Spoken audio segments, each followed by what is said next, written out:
সম্মানিত আলেম ওলেমা মাশায়েখবৃন্দ, ইসলামের 5টি ভিত্তির আরেকটি হচ্ছে যাকাত, যেটি অত্যন্ত গুরুত্বপূর্ণ।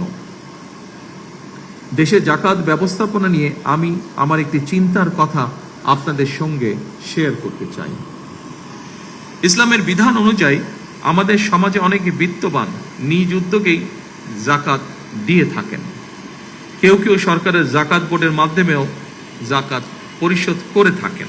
বিভিন্ন গবেষণা রিপোর্টে দেখা গিয়েছে প্রতি বছর বাংলাদেশে এই যাকাতের পরিমাণ প্রায় 20 থেকে 25,000 কোটি টাকার বেশি হয়ে থাকে।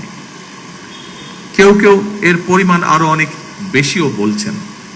তবে সুপরিকল্পিত এবং সুসংগঠিতভাবে যাকাত বন্টন না করায় বিত্তবান ব্যক্তির যাকাত আদায় হয়তোবা হয়ে যাচ্ছে, কিন্তু যাকাতের অর্থ দারিদ্র্য বিমোচনে কতটা ভূমিকা রাখতে সক্ষম হচ্ছে, এটি মনে হয় একটি বেশ বড় প্রশ্ন।